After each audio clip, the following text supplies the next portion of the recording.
अस्सलाम वालेकुम दोस्तों, welcome to Vicky sports. Pakistan A और इंडिया ए के दरमियान होने वाले मैच में एक ऐसा लम्हा भी आया जिसको लेकर सोशल मीडिया पर अभी तक बड़ी कंट्रोवर्सी चल रही है। और वो जो लम्हा है कि अरफात बिन हास जब बैटिंग कर रहे थे तो एक बॉलर उनको जब बॉल किया और वो आउट हुए उसके ऊपर, तो नो बॉल के लिए अंपायर ने जो है वो फिर वक्त रोक लिया था बैट्समैन को कि नो बॉल को जो है वो चेक किया जा रहा है। उसको चेक किया गया लेकिन जो है लीगल डिलीवरी करार दी गई और अरफात बिन हास जो है वो आउट हो गए। लेकिन वो जो अगर आप पिक्चर आप सोशल मीडिया पर देखें नो बॉल वाली, तो इसको कंसीडर किया जा रहा है कि ये नो बॉल थी। लेकिन अगर ये इंडियन बॉलर के अलावा कोई भी और बॉलर होता तो यकीनन ये नो बॉल दी जानी थी। चूंकि ये इंडियन बॉलर था तो इसलिए जो है इसको नो बॉल नहीं करार दिया गया। और अगर ये वाकई नो बॉल हो जाती तो अरफात बिन हास को जो है वो एक चांस मिल जाता, फ्री हिट भी मिल जाती और यो पूरे मैच का सिनेरियो जो है वो चेंज हो सकता था और वाज़ेह तौर पर पाकिस्तान जो है ये मैच जीत सकता था। लेकिन हमने ये देखना है कि ऐसी नो बॉल्स के ऊपर आईसीसी के रूल्स जो है वो क्या कहते हैं। क्या रूल्स के मुताबिक वाकई ये नो बॉल थी या नहीं, क्या अंपायर का फैसला दुरुस्त था या नहीं, ये डिस्कस करेंगे हम आज की इस वीडियो में। वीडियो को आपने एंड तक देखना है और अगर आप पहली मर्तबा मेरे चैनल पर आए तो चैनल को आपने जरूर सब्सक्राइब कर लेना है और प्रेस कर देना है बेल आइकॉन को, ताकि आने वाली तमाम वीडियो अपडेट्स आप तक पहुंचती रहें। दोस्तों, नो बॉल के हवाले से कुछ बुनियादी बातें समझना जरूरी है, जिसके बाद आपको ये क्लियर हो जाएगा कि अरफात बिन हास जिस गेंद पर आउट हुए वो नो बॉल था या नहीं, या फिर आईसीसी के रूल्स जो हैं वो क्या होते हैं। सबसे पहले तो ये समझना जरूरी है कि पाँव के हवाले से तीन तरह की नो बॉल जो है वो हो सकती हैं। पहली फ्रंट फुट की, जो कि अरफात बिन हास वाले केस में है कि बॉलर का जो फ्रंट फुट है अगर वो जो लाइन वो जो बाउंड्री लगी हुई है उसके ऊपर आ जाए तो उसको क्रॉस कर जाता है, तो ऐसी सूरत में जो है उसको नो बॉल कंसीडर किया जाता है।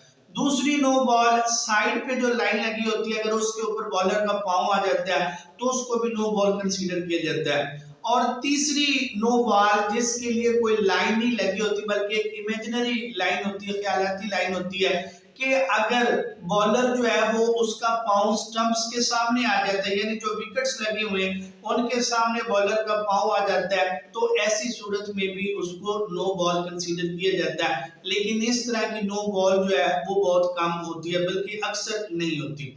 सबसे ज्यादा जो नो बॉल होती है वो फ्रंट फुट की होती है बॉलर के हवाले से, कि बॉलर का जो फ्रंट फुट है वो लाइन को क्रॉस कर जाता है, क्रीज को क्रॉस कर जाता है, जिसकी वजह से जो है वो नो बॉल हो जाती है। अब आईसीसी के रूल्स क्या कहते हैं नो बॉल के हवाले से, ये हम डिस्कस कर लेते हैं। पहला रूल ये है कि फर्स्ट इंपैक्ट को चेक किया जाता है, यानी वो इंपैक्ट, वो लम्हा जिस लम्हे बॉलर का फ्रंट फुट जो है उसने ग्राउंड को टच किया। अक्सर ये होता है कि बॉलर, फास्ट बॉलर जो है वो भागकर आ रहा होता है, तो जैसे वो बॉल करता है उसका पांव ग्राउंड के साथ हिट करता है तो थोड़ा सा आगे की जानिब जो है वो पुश हो जाता है, आगे की जानिब जो है थोड़ा सा धकेला जाता है। लेकिन ये कंडीशन नहीं होती नो बॉल की। उस लम्हे को चेक करना होता है जिस लम्हे बॉलर का पांव ग्राउंड को टच किया। अगर वो ग्राउंड को टच करके थोड़ा सा आगे की जाने पुश भी हो जाता है, लाइन को क्रॉस भी कर जाता है, तो इसको नो बॉल नहीं दिया जाता। ये कहते हैं आईसीसी के रूल्स। फर्स्ट इंप्रेशन को देखना है कि जब उसका पांव ग्राउंड को टच किया तो क्या वो हदूद में था, लाइन में था या नहीं। अगर तो वो लाइन पे था तो ये नो बॉल कंसीडर नहीं होगा। अगर वो थोड़ा सा आगे की जाने भी पुश हो जाए तो इसको नो बॉल कंसीडर नहीं किया जाता। हमेशा फर्स्ट इंपैक्ट को चेक किया जाता है कि जब बॉलर का पांव ग्राउंड पर लैंड हुआ तो वो हदूद में था, क्रीज के ऊपर था, लाइन के ऊपर था या नहीं, इस बात को देखा जाता है। दूसरी बात, जब बॉलर का पांव जो है वो लाइन के ऊपर आ गया है, और नो बॉल का जो है ना वो शक हो रहा है, तो ये जो लाइन लगी होती है ऑलमोस्ट 1 या 1.5 इंच की होती है।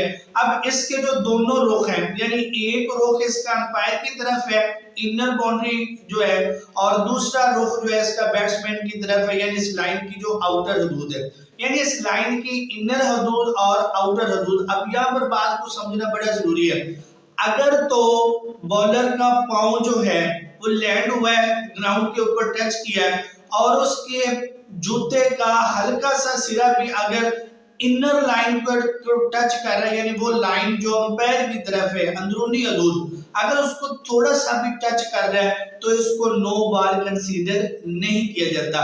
लेकिन अगर इनर साइड को जो है उसका पांव टच नहीं कर रहा, फर्स्ट इंपैक्ट के अंदर थोड़ा सा भी आगे है, तो फिर इसको नो बॉल कंसीडर किया जाता है। तो ये आईसीसी के 2 रूल्स हैं जिसके मुताबिक फ्रंट फुट की नो बॉल दी जाती है। यानी पहला रूल ये है कि फर्स्ट इंपैक्ट को देखना है, जब बॉलर का पांव जो है वो पहली दफा ग्राउंड के साथ टच किया तो क्या वो लाइन पे मौजूद था या नहीं, और दूसरा ये कि पांव जूता जो है बॉलर का उसका अगर थोड़ा सा हिस्सा भी इनर लाइन को जो है वो टच कर जाता है तो इसको नो बॉल नहीं दी जाती। तो इन रूल्स को जो है वो फॉलो किया जाता है। अब बात करते हैं अरफात मिनहास की। तो इस सूरत में भी हल्की सी एडी जो है हल्का सा जूते का जो पीछे वाला हिस्सा बॉलर का, ये इनर लाइन को अंदरूनी हदूद को जो है वो टच कर रहा था, बिल्कुल स्लाइटली हल्का सा, जिसकी वजह से नो बॉल नहीं दी गई। और ये वाकई तौर पर अंपायर की तरफ से दुरुस्त फैसला था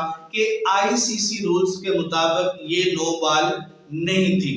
लेकिन अक्सर हम में से लोग जो है वो आईसीसी के रूल्स के साथ वाकिफ नहीं होते, इसलिए सोशल मीडिया पर जो पिक्चर ज्यादातर वायरल हुई है वो सेकंड इंपैक्ट वाली है कि पांव लगने ग्राउंड पे हिट लगने के साथ थोड़ा सा आगे की जानिब जब पुश हुआ है तो उस सूरत में तो वो नो बॉल नजर आ रही थी, लेकिन उसको कंसीडर नहीं किया जाता। हमेशा फर्स्ट इंपैक्ट को कंसीडर किया जाता है, जब बॉलर का पांव जो है वो ग्राउंड को टच करता है तो वो फर्स्ट इंपैक्ट जो है उसको नो बॉल के लिए कंसीडर किया जाता है, सेकंड वाले को नहीं। तो अरफात मिनहास के केस में देखिए तो बॉलर का जो फर्स्ट इंपैक्ट है वो लाइन के ऊपर है, और दूसरा रूल को देखिए तो उसकी एडी जो है वो इनर लाइन को बिल्कुल टच हल्का सा टच कर रही है। हल्का सा टच अगर ना करती, थोड़ी सी बाहर की तरफ हो जाती, तो फिर इसको नो बॉल जो है वो कंसीडर किया जाना था।